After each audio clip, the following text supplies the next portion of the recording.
भारतं भवतु भारतं भारतं भारतं भवतु भारतं भारतं भारतं भवतु भारतं भारतं भारतं भवतु भारतं भारतं भारतं भवतु भारतं भारतं भारतं भवतु भारतम्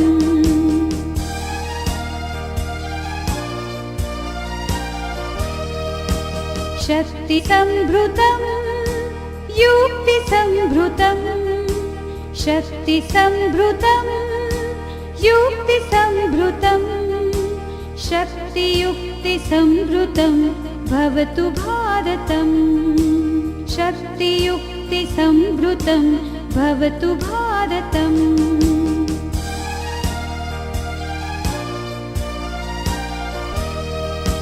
शस्त्रधारकं शास्त्रधारकं शस्त्रधारकं शास्त्रधारकं शस्त्रशास्त्रधारकं भवतु भारतं शस्त्रशास्त्रधारकं भवतु भारतम्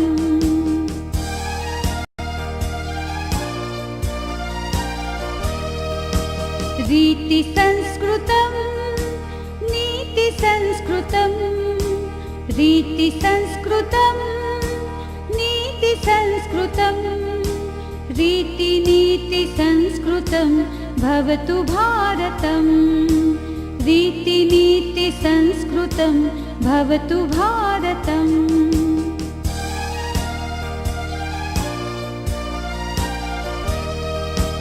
कर्मनिष्ठिकं धर्मनिष्ठिकं कर्मनिष्ठिकं धर्मनिष्ठिकं कर्मधर्मनिष्ठिकं भवतु भारतं कर्मधर्मनिष्ठिकं भवतु भारतम्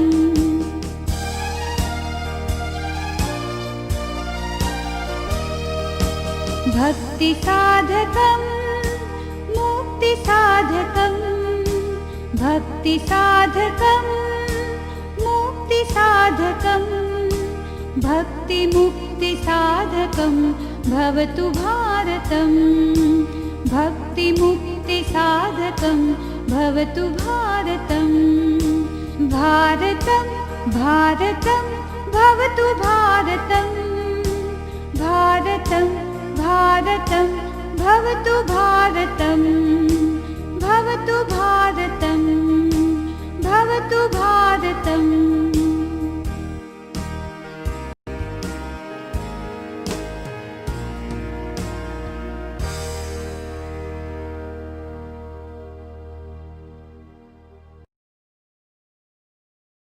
विद्यार्थी मित्रों, अस्माकं देशस्य नाम किम? આપણા દેશનું નામ શું છે? अस्माकं देशस्य नाम भारत देशः। આપણા દેશનું નામ ભારત દેશ છે। એશા કા? આ કોણ છે? એશા ભારત માતા। આ ભારત માતા છે। આપણે षष्ठः पाठः भवतु भारतम् भारत देश थाओનું પઠન કરીશું તથા તેનો ભાવાર્થ સમજીશું। અહીં ભારત દેશ વધુ ને વધુ પ્રગતિશીલ બને એવી કામના વ્યક્ત કરવામાં આવેલી છે। 1.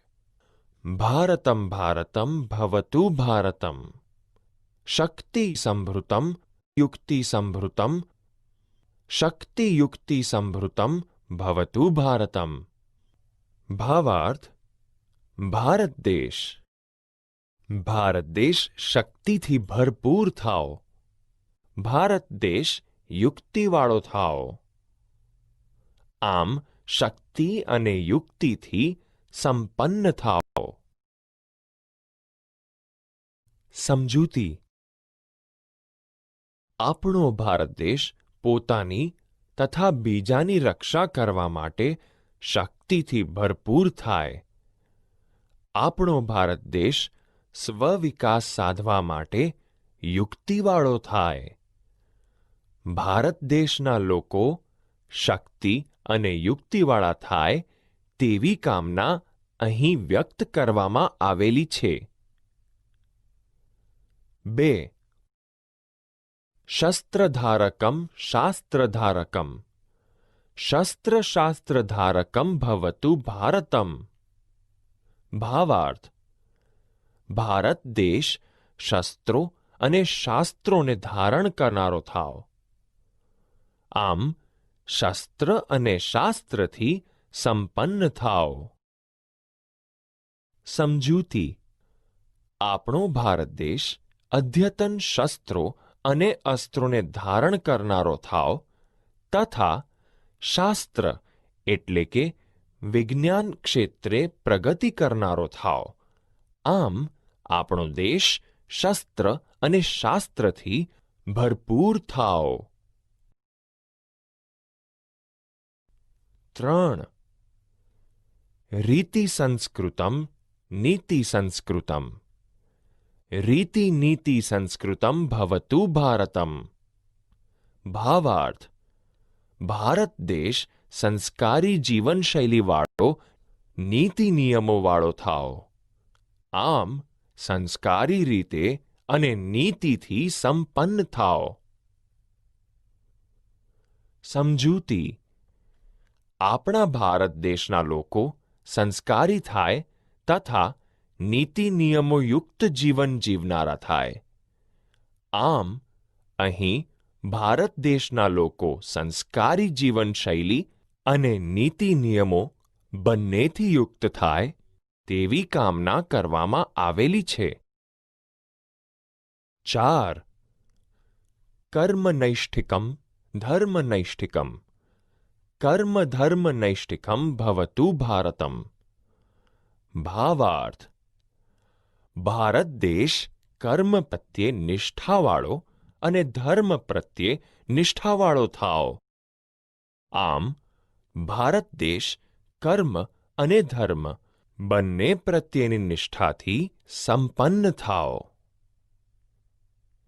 સમજૂતી: આપણા ભારત દેશના લોકો પોતાના કર્મ પ્રત્યે નિષ્ઠાવાળા થાય એટલે કે કર્મનિષ્ઠ બને અને આપણા ભારત દેશના લોકો પોતાના ધર્મ પ્રત્યેની નિષ્ઠાવાળા થાય એટલે કે ધર્મનિષ્ઠ બને તેવી કામના અહીં કરવામાં આવેલી છે.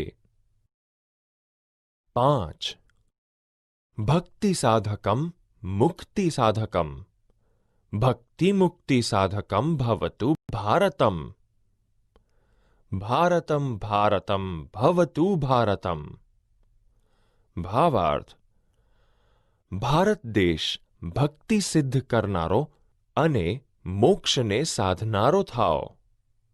આમ ભારત દેશ ભક્તિ અને મોક્ષ બંને સિદ્ધિઓથી સંપન્ન થાવ. સમજૂતી: ભારત દેશના લોકો નરસિંહ મહેતાની જેમ પરમાત્મા પ્રત્યેની ભક્તિને સિદ્ધ કરનારા તથા મુક્તિ એટલે કે મોક્ષ સાધનારા થાય.